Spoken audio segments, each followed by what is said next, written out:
I've got these monsters in my head.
I've got these monsters in my head.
Democracy, it isn't just what you do. Democracy is who we are and who we want to be together.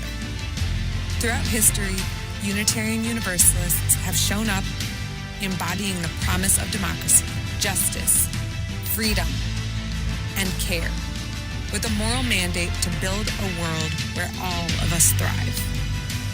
Today, much is at stake, and so much is possible. We've won battles some said were hopeless, winning reproductive health care in Kentucky, Michigan, and Kansas, mobilizing a pro-democracy majority in Ohio, and expanding Medicaid in North Carolina because of historic and sustained democratic action. Building partnerships, joining mass protests, becoming election defenders, poll workers, and chaplains, demanding accountability from our local representatives, and igniting historic voter turnout. Now is the time to show up again and again and again, at the polls, on the doors, on the phones, and in our congregations and in our streets. Because democracy is powered by people. We, the people. Join us.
welcome everyone. Good morning. Welcome to First Unitarian Church of Toledo on this 20th day of October 2024. I'm Joe Moran, this morning's worship associate, and I'm here with Reverend Tim Barger, the Toledo Unitarians senior minister. Our music director, Jeffrey Maxey, is providing music today on the piano with his voice and conducting our First Unitarian choir. Ginny Gottman is our Director of Lifelong Learning, and she will be telling today's story.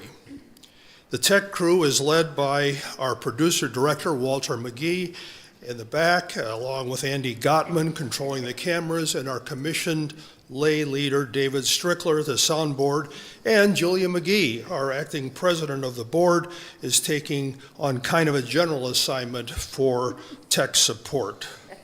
We have many more volunteers helping too, greeters in the lobby, religious education helpers for today's RE religious education activities, and we have a kitchen crew preparing in the back for coffee hour. We are a church with no official doctrine or creed. You don't have to sign anything here that states we believe in order to be a member of this religious organization. But we do encourage all of you to develop your own credos as you develop your individual beliefs. We support each other in our times, trying times, and for our search of truth and meaning, and sometimes we find. We also welcome everyone as we sang in our opening song, and if you're a visitor, you may notice in the pew rack in front of you a bookmark that has some details about Unitarian Universalism. Please feel free to take it with you. There's also a yellow card that you can use to sign to tell us about yourself. And if you include your email, we will send you weekly activities with news of various kinds of functions going on at the church. As you meet people today, please feel free to introduce yourself and ask any questions you might have of us. We also welcome those of you who are joining us virtually on our Toledo Unitarians YouTube channel, whether live this morning or later when you tune in. We hope this time this morning serves your spirit.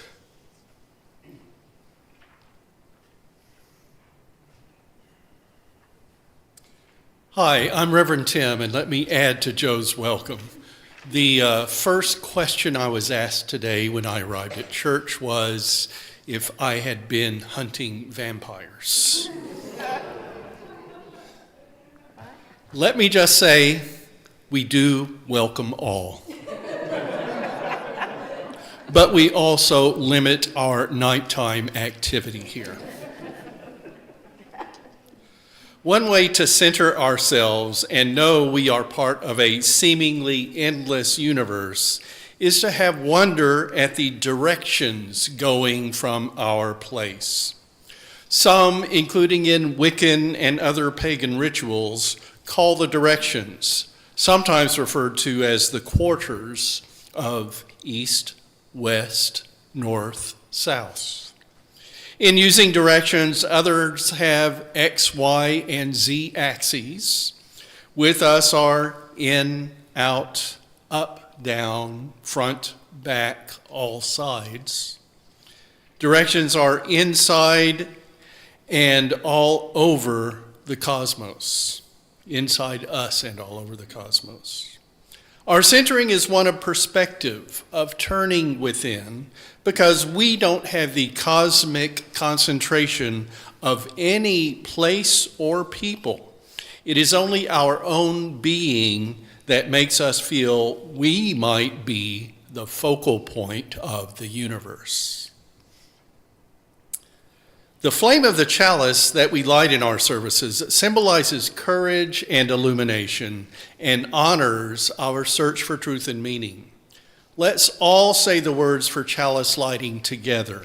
They're on the screen and in our order of service as Joe will light the flame.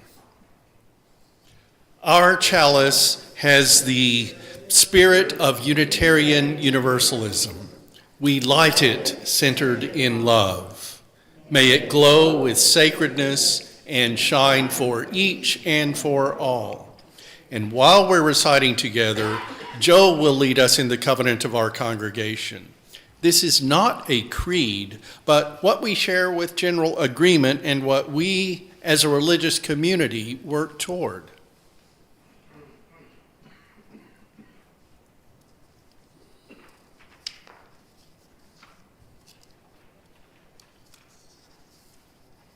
Please join me as we recite our covenant. Love is the doctrine of this church. The quest for truth is its sacrament, and service is its prayer. This is our great covenant, to dwell together in peace, to seek the truth in love, and to help one another.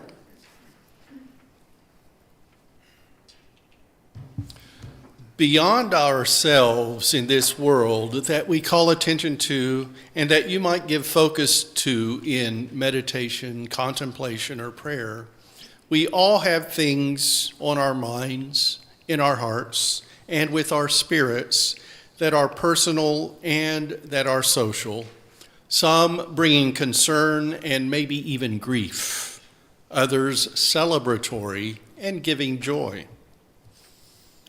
I have spent the past week in Montgomery, Alabama, with a group of Unitarian Universalist ministers, and part of this was kind of a civil rights pilgrimage, going to places that emphasize social and racial justice based on the experiences of struggles in Montgomery, especially in the 1950s and 60s. We visited the Rosa Parks Museum, the Equal Justice Institute's Legacy Museum, Freedom Monument Sculpture Park, and National Memorial for Peace and Justice, the Freedom Writers Museum, the Dexter Avenue King Memorial Baptist Church, and the Dexter Parsonage Museum, and other places too.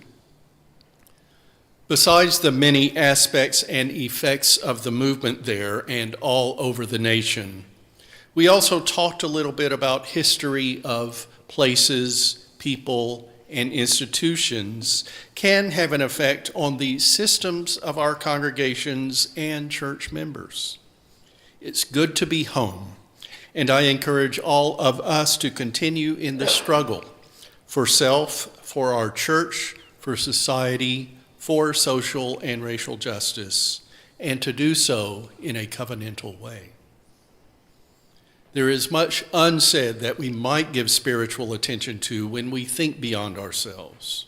Know that we are in community. We can share burdens and be glad for accomplishments, and we are together in the many dimensions of spirit we each have and bring. Amen. Now please join in our opening hymn, number 54, Now Light is Less. And if you're willing and able, please stand.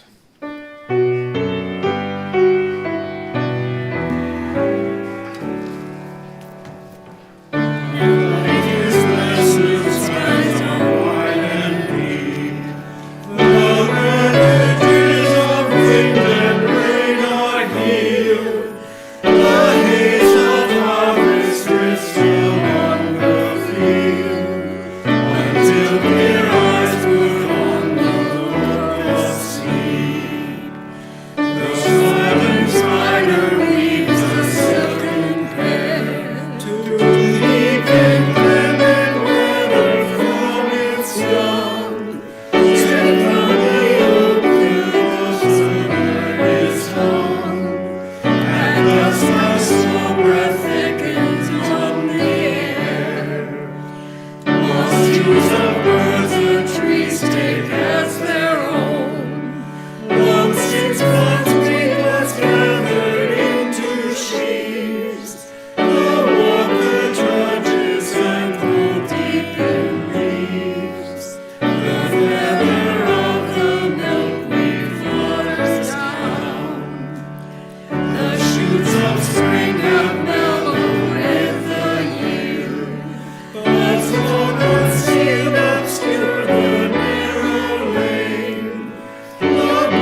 Good morning.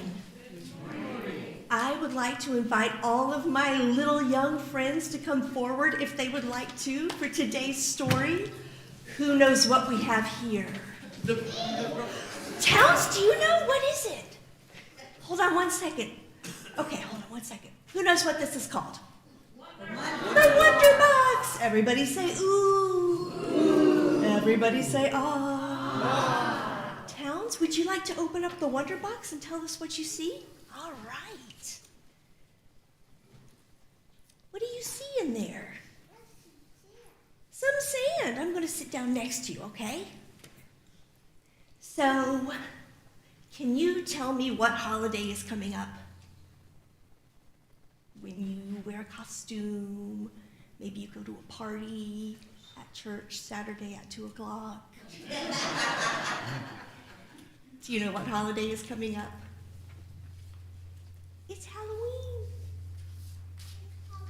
It's Halloween. We're excited about Halloween. And where we live, Halloween is usually more about having fun and wearing cool costumes. And the most important part about Halloween, what's the most fun thing you do on Halloween? Get treats, that's right. We go trick-or-treating. That is a main most part of Halloween. But for some people, Halloween is more than just having fun and trick-or-treating. It's the time of year when they think about things that are coming to an end.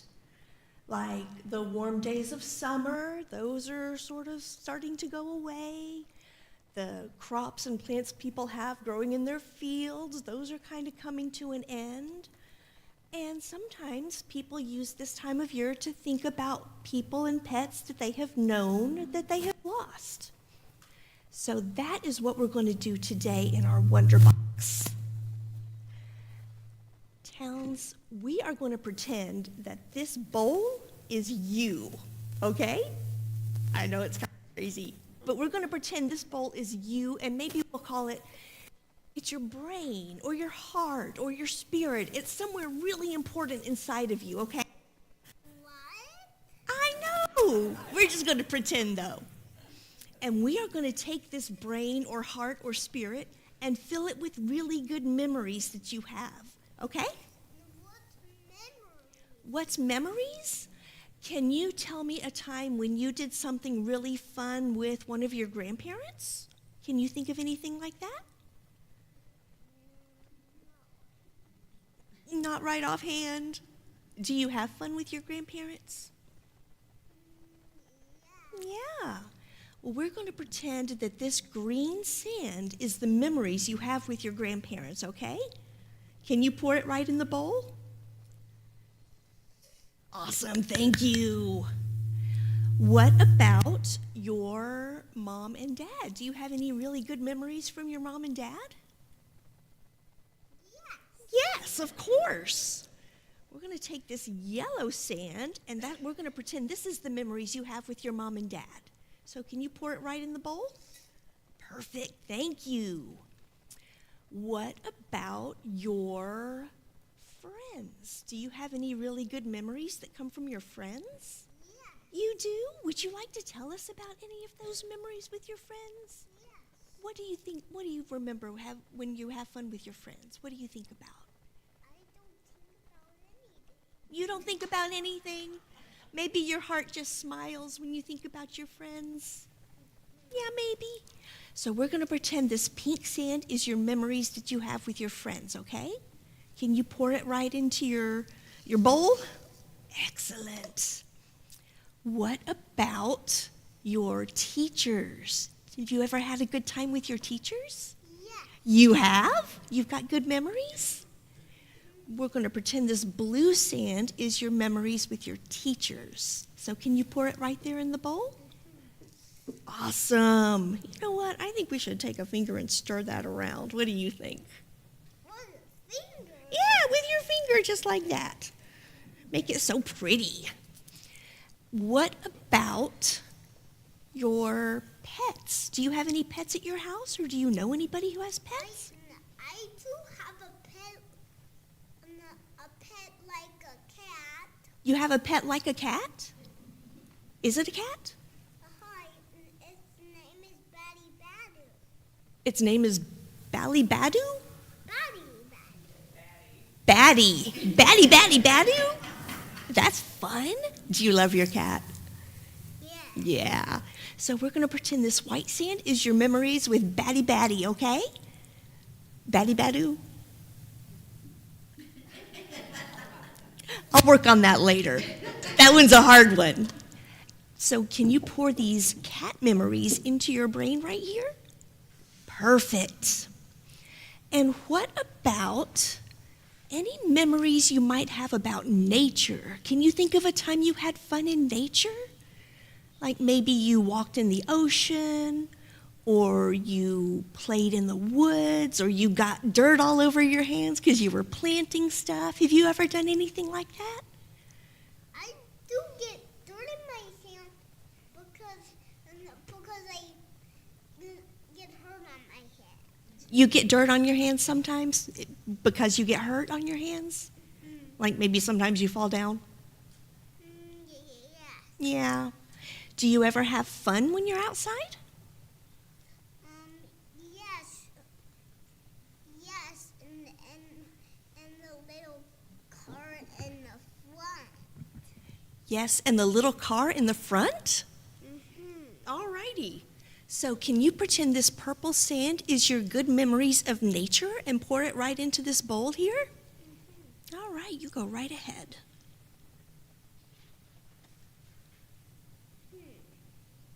Can you dump it right in?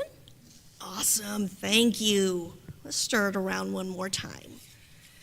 So now we have filled this bowl with all kinds of colored sand, and we are pretending that this bowl is the very most important part of you, where all of your youest you lives. Like maybe it's your brain, or it's your heart, or it's your spirit. All of that is right here. All of those good memories are right here in your spirit. So what if I said, you know what, Towns, never mind. I don't think we should have that friend sand in there. Can you take all of that sand out? Take all the pink sand out of there. Can you do that? This pour it in all those cups. Yeah, we could pour the sand into all those cups, but I don't think we could take out all of the pink sand. I think that would be impossible. And it's that way because all of these memories are already in you, and they're going to be in you forever. And then when you have fun with your grown-ups or with your friends, or maybe one day if you are a dad, you are going to take this very center, important, spirity part of you, and that's going to go into the hearts and spirits of all the people that you know. Yeah, oh. So Towns understands more than any of us. So in that way, in the way that we have all of these good memories inside us, these good memories go down through all the spirits of the people who come after us. Like I've got good memories of you in my head right now. And so when we are grown up, and then after we are gone in 2 or 3 or 5 million years from now, all of these good parts of us, of our spirit, are going to be pouring down through all of the people who come after us. And that's the way we can think about and remember and honor all of the people that we have loved who are no longer with us today. It is really pretty. You did an awesome job helping me. Thank you very much. Are you ready to go to class? All right. Everybody please give a little round of applause to Towns. Should we take this with us? Okay. Teachers leave our service to continue their religious education.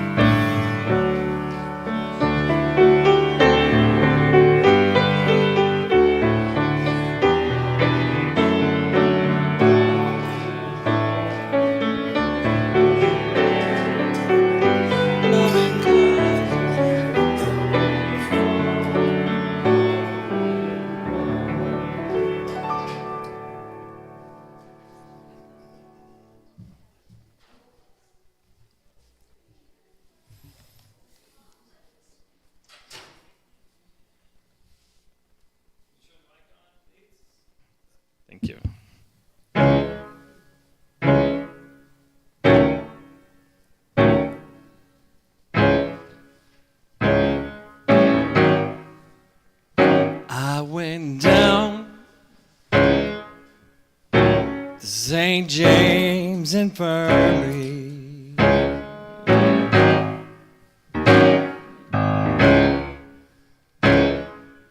And I saw my baby there.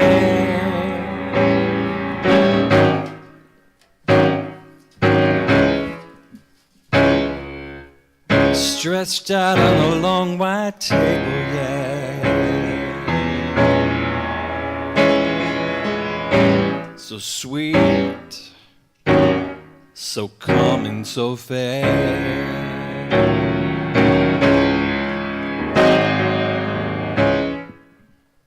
Let her go, God bless her, yeah.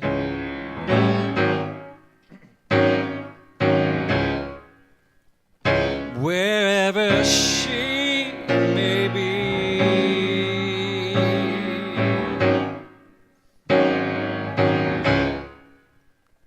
she can search this whole wide over, yeah.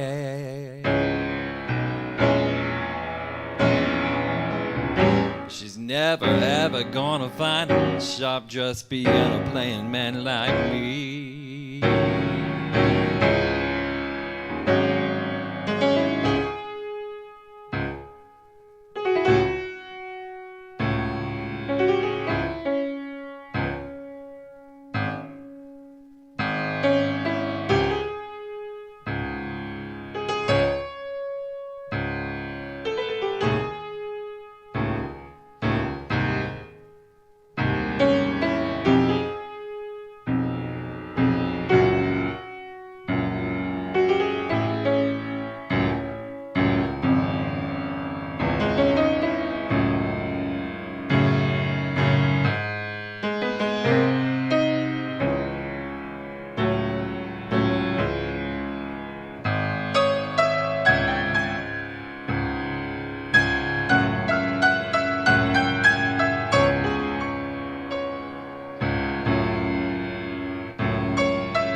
Folks, this is the end of my story.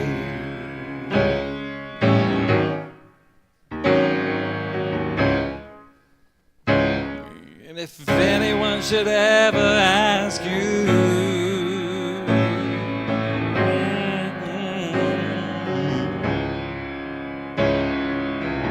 just go on ahead and tell them that I had the St. James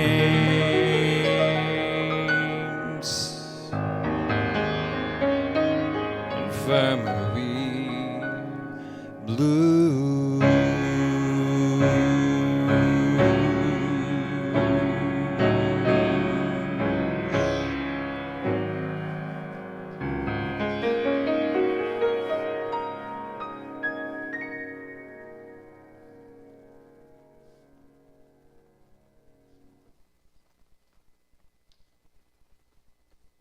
Thank you, Jeffrey.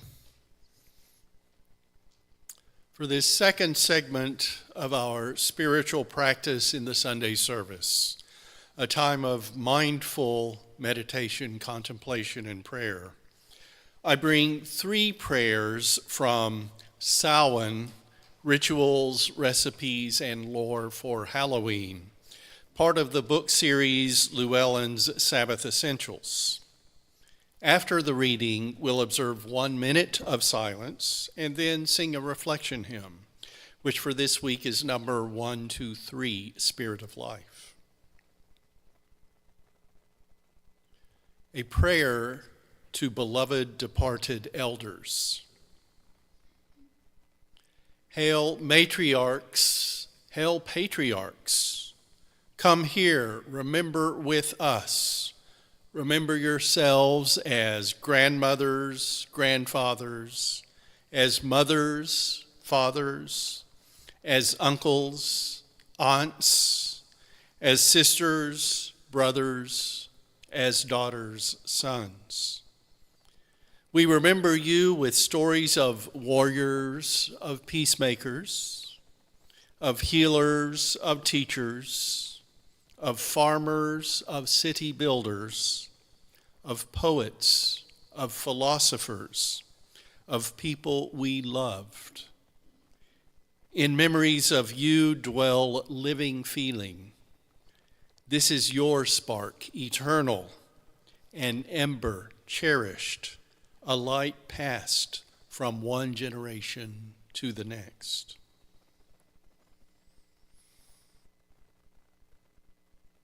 A prayer for souls reincarnated. You are dust, you are wind, you are water.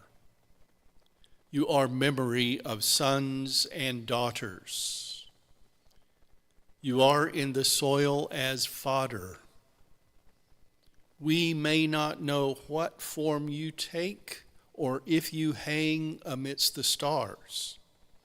We just know that you are out there, that some speck of you is ours. A divination prayer. Calm my mind, cool my soul, send me within to find what I know.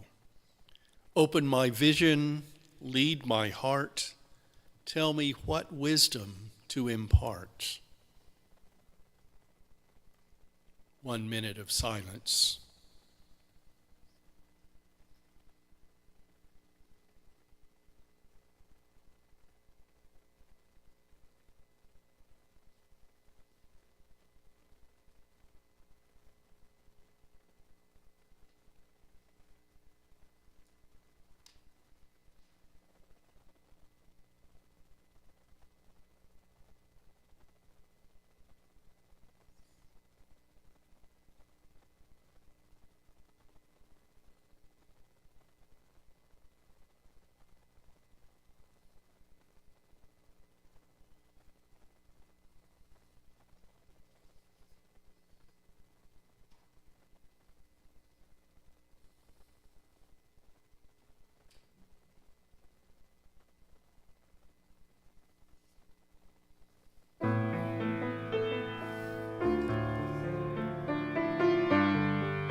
Today's reading comes from Wikipedia, not from Wikipedia.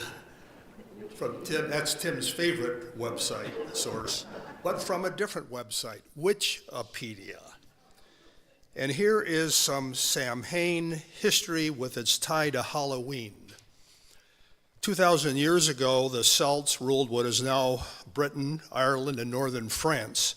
They were largely herders and farmers, and they were ruled by the seasons. The winter was a time of great dread and literal darkness in that part of the world, and it was closely associated with death. November 1st or thereabouts was the end of their year, and it marked the end of the harvest season and the beginning of the long, cold winter. The herds were brought in, the people came together, the living and the dead, on what we know as Halloween, called Samhain, actually pronounced Soen.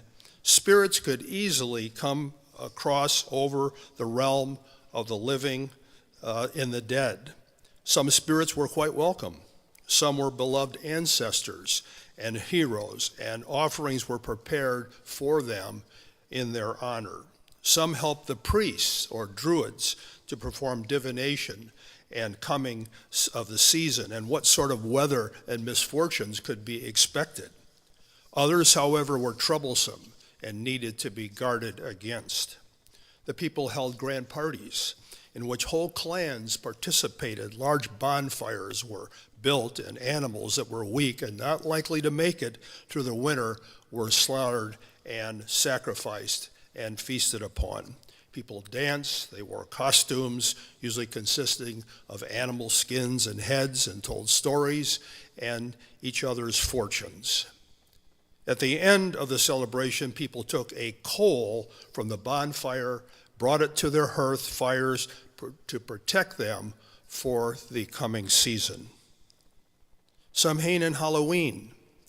By 43 BCE, the Romans had conquered most of Celtic territory.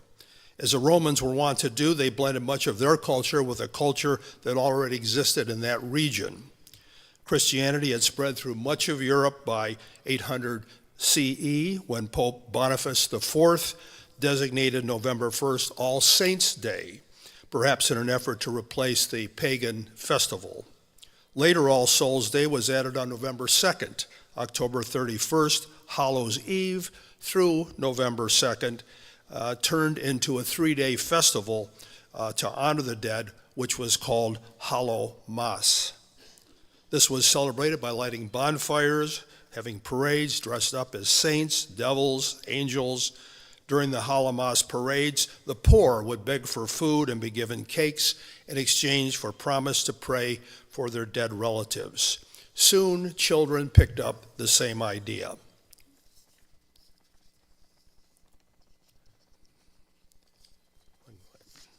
First, the colonists. Since the colonists arrived in America, were Protestant, Halloween wasn't widely celebrated in colonial America, though harvest festivals themselves were quite common. It wasn't until the second half of the 19th century when Irish immigrants fled here, fleeing actually the potato famine in 1846, that the holiday really took on hold in the United States.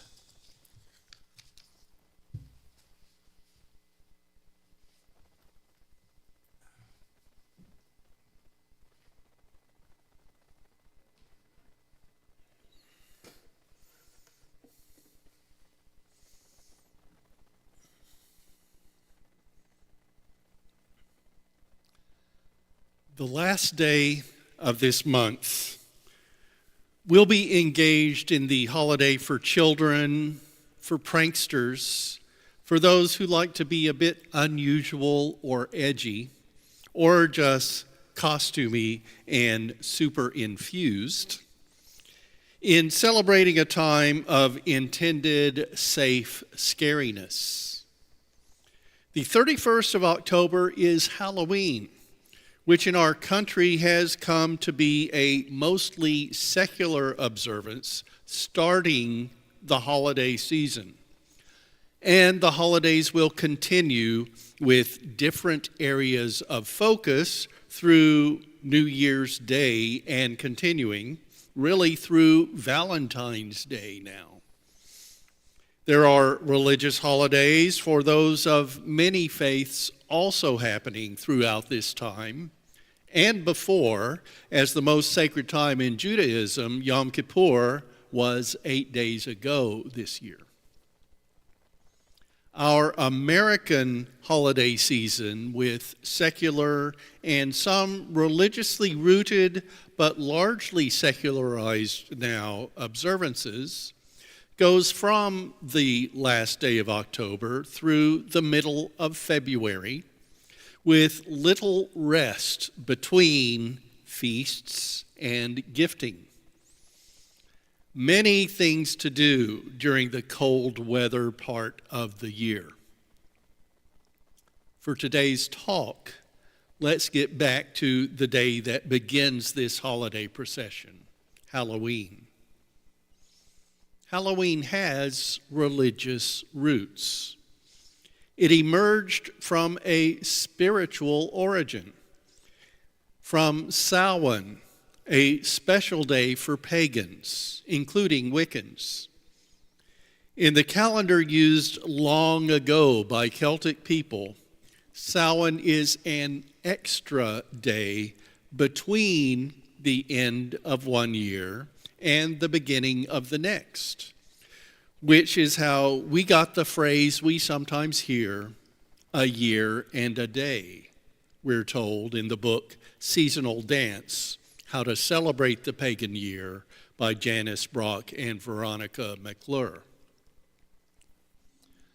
Samhain is a Gaelic word meaning summer's end, and the Gaels, Scottish Highlanders, are among the Celtic people, the Celts having been in Britain long ago, as you heard in Joe's reading before my sermon, and whose generations continue today.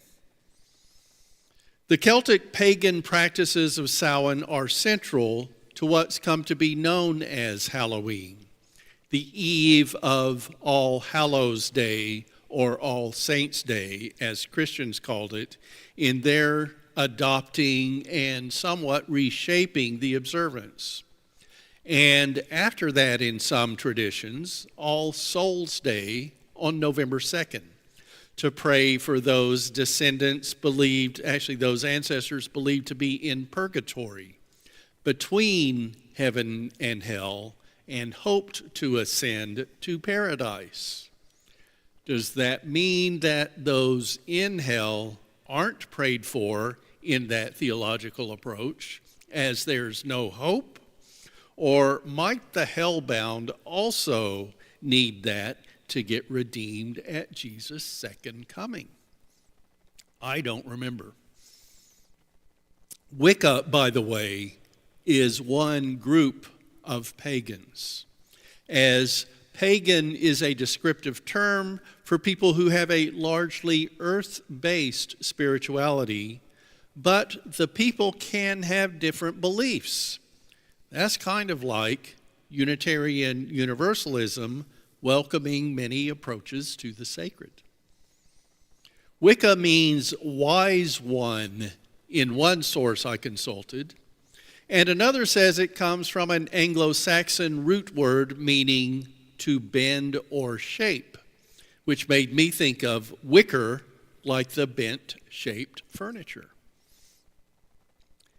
And I'm only giving a couple of versions of Samhain spirit and stories today. If you want to look for more, I didn't get to druids, the fairies, or even witches today.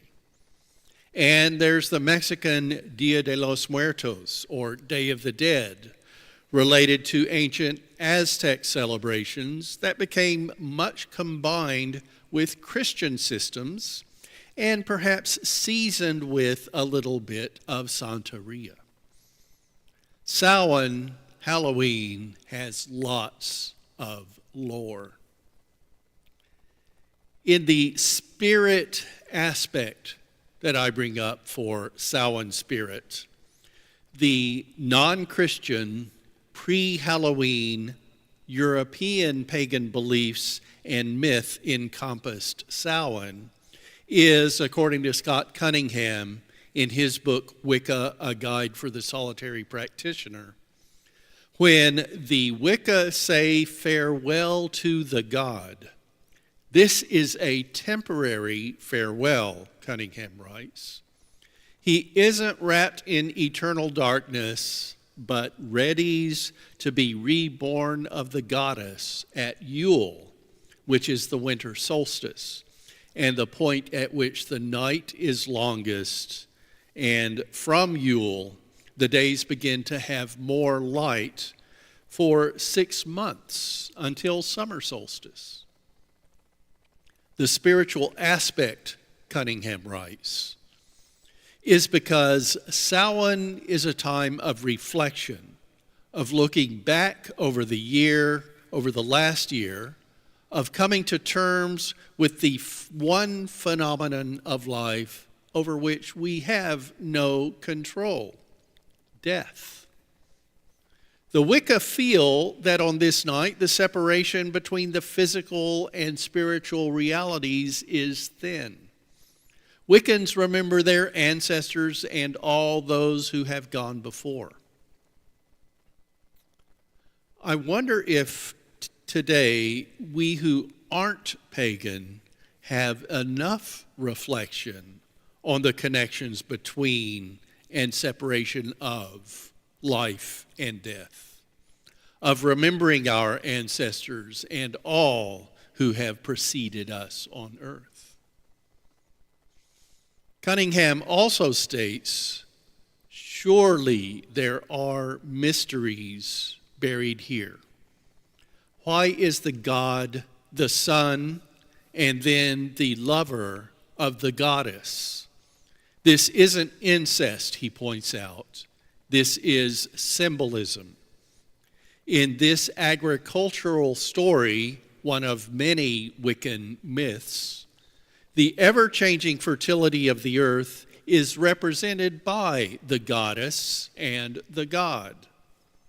This myth speaks of the mysteries of birth, death, and rebirth.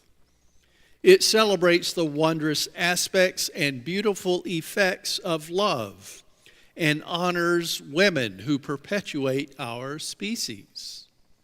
It also points out the very real dependence that humans have on the earth, the sun, and the moon, and of the effects of the seasons on our daily lives. To agricultural peoples, the major thrust of this myth cycle is the production of food through the interplay between the goddess and the god. Food, without which we would all die, Cunningham continues to write, is intimately connected with the deities. Indeed, Wiccans see food as yet another manifestation of divine energy. Starhawk is a witch, a peace activist, ecofeminist, and author, as stated on the cover of her book, Spiral Dance, A Rebirth of the Ancient Religion of the Great Goddess. And Starhawk also wrote a couple of readings in the back of our gray hymnal. Starhawk's Spiral Dance book notes this on the myth of the Wheel of the Year, of which Samhain is one of 8 spokes, you might say. Each key event in the myth is linked to one of the Sabbats. On Samhain, the year child of possibility is conceived. On the winter solstice, the child is born. At the Feast of Brigid, the child becomes the promise we make to the cauldron, which sets our challenge for the year. At the spring equinox, the child of promise becomes the child of balance, who grows at Beltane into the rising desire that culminates at summer solstice and passes over into its opposite, the one who descends, who gives away, the dreamer. At Lammas, we hold the wake of the dying sun. And by fall equinox, the dreamer becomes our guide into the place where birth, death, and regeneration are one. And so at Samhain, the cycle ends and begins anew. Aside from the Wiccan myths and sacred structure for these stories that these authors told about, consider the aspect of spirits as ghosts. Coming from many belief systems, including the Abrahamic faiths, ghosts being those supernatural representations of people after death we all hear stories about that sometimes seem very real. Some people believe in a reality of a supernatural presence of ghosts, the spirits of ancestors or others with a particular tie to people or a place. Ghosts that haunt or spirits that help or souls embodied in some way that might need assistance from the living to resolve something left undone in those spirits' lives. And others know what ghosts are, like many non-believers know much about God and belief systems they don't themselves hold. And maybe just take up ghosts for the social fun of secular Halloween. Matching some people's imaginings today about ghosts, and I took this from the book Seasonal Dance that I mentioned earlier. During Samhain, some Wiccans say, the spirits of the dead return to their former homes to bless or curse the current inhabitants. The authors continue, to ensure a blessing, the family would retreat to one side of the house, leaving food, wine, and light on the other side, so the ancestors could make themselves at home. This practice is still followed in parts of the Celtic world today. And this same custom is followed by many Wiccans, they state. And they add, the custom of souling, nowadays generally associated with Christmas caroling, is actually part of this old Samhain tradition, where masked soulers, thought to represent the spirits of the dead, would go from door to door collecting gifts of food and threatening the most outrageous and amusing punishments to those who did not contribute. This is the origin of our modern day trick-or-treating. Samhain Spirit has morphed into a commercial Halloween that, in some ways I've noticed, is circling back into an ancient way, into Samhain Spirit. You've seen places and people very dedicated to Halloween, with black and orange Halloween displays with skeletons, bats, and other animals, real or mythical, looking much like red and green Christmas scenes of people, angels, and reindeer. Samhain as Halloween is asserting itself as a secular high holiday. Let it be fun and safely scary. It helps us to have life and death ties, and to think in another way of our existence now and as part of long lines of ancestry. To set aside science for story and for relief, for a treat, and after we experience so much trickery in the world. Starhawk wrote that spirituality leaps where science cannot yet follow. because science must always test and measure, and much of reality and human experience is immeasurable.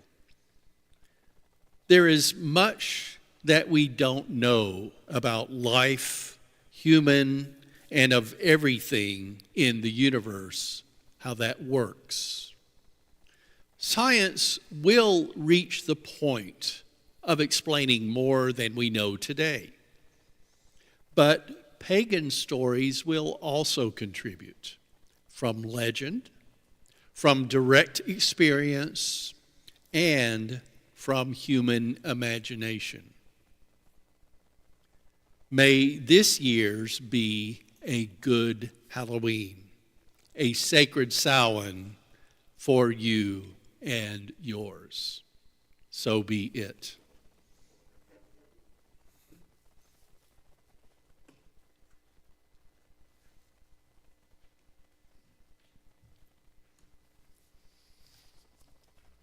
We now come to the offering and offertory portion of our service.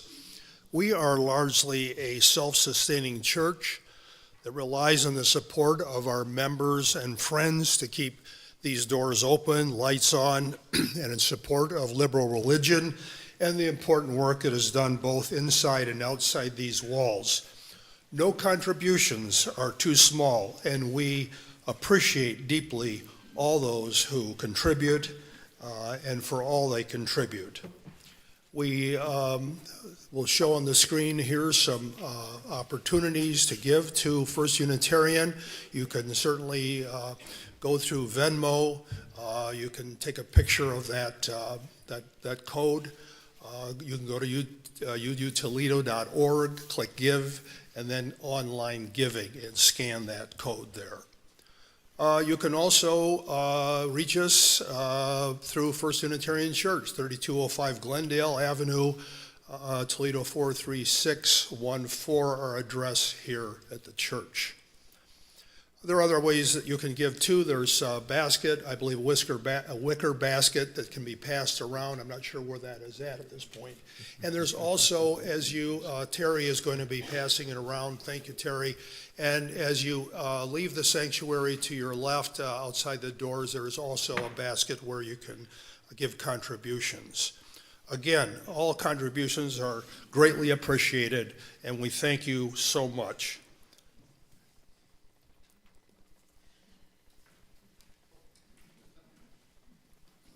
And for our offertory music, let's sing with the choir number 1011 in the Teal hymnal, Return Again.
It's the coming soon part of our service, where we tell you what's on the calendar for next week. We give some announcements, and we also let you know what's up for right after the service. Join us for Spiritual Forum at 9:45 on Sunday, when our guest speaker will be Deidre Lashley, the executive director of Bethany House, which for 40 years in our area has been a shelter for survivors of domestic violence. We'll hear information about domestic violence, including its prevalence, warning signs, and myths and facts. And we'll get some resources for how we can help. Then for the Sunday service at 11 a.m. here in the sanctuary and on our YouTube channel, our student minister seminarian Melissa Jeter will lead a service on beingness. Who are Toledo Unitarians? Which asks what the possibility is of this congregation being a beloved Unitarian Universalist congregation with groups that have various and different social locations. And on this coming Friday at 7 p.m., we'll be hosting a music concert in our sanctuary here with Charlie King. Charlie performed here a year ago and is returning back, and this time he's bringing an amazing musician in his own right, Rick Burkhart. Tickets are available on eventbrite.com. The cost is $20, and all proceeds will go to First Unitarian Church. Please spread the word to your friends, family, and neighbors for a great evening of music and political satire. The next day, the coming Saturday at 2 p.m., our church will have a Happy Halloween party for kids organized by Jenny Gottman, our Director of Lifelong Learning. Your children or grandchildren can go on a scavenger hunt, bob for apples, create a Halloween work of art, and they'll have plenty of candy and fun. Kids and adults are welcome. Children must be accompanied by an adult, and there's no cost to attend this event. And only 20 days away is our annual Holiday Bazaar to be held on November 16th and 17th. It's a big event for our church with a bake sale, food sale, Unitarian Universalist craft table, holiday table, raffle baskets, and possibly a silent auction. Helpers are needed for the event, as are vendors. For more information, contact Sandra Kosick-Sills, Marna Slauson, or Carla Mercer-Logan.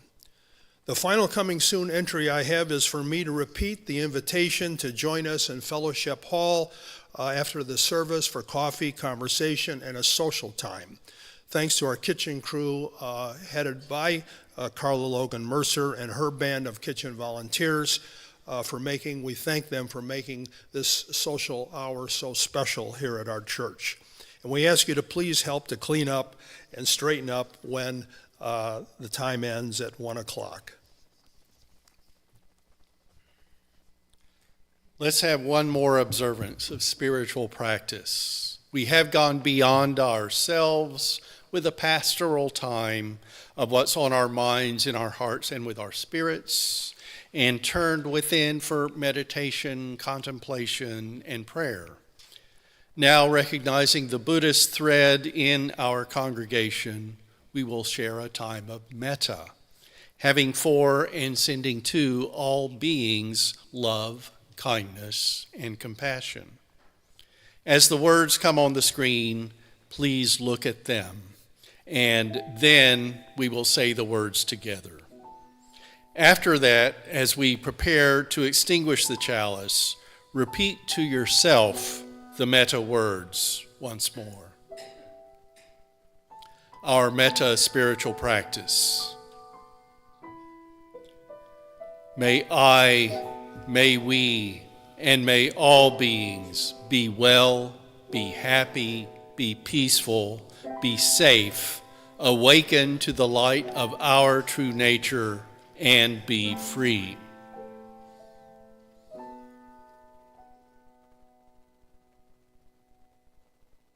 Please join me in saying our words for extinguishing the chalice.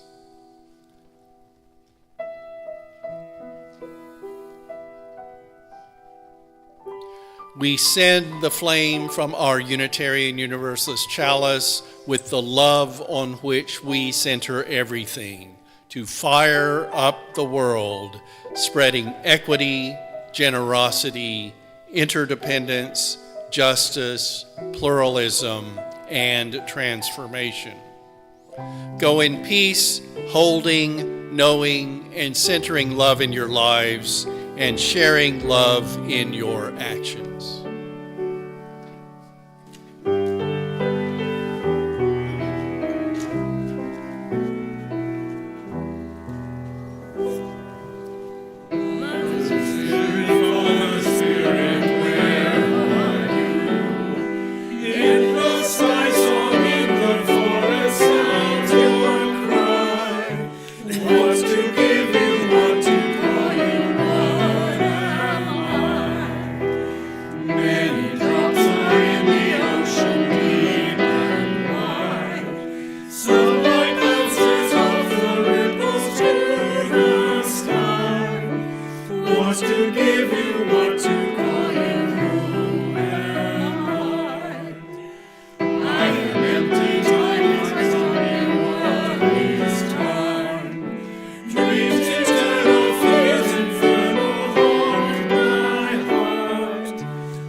give you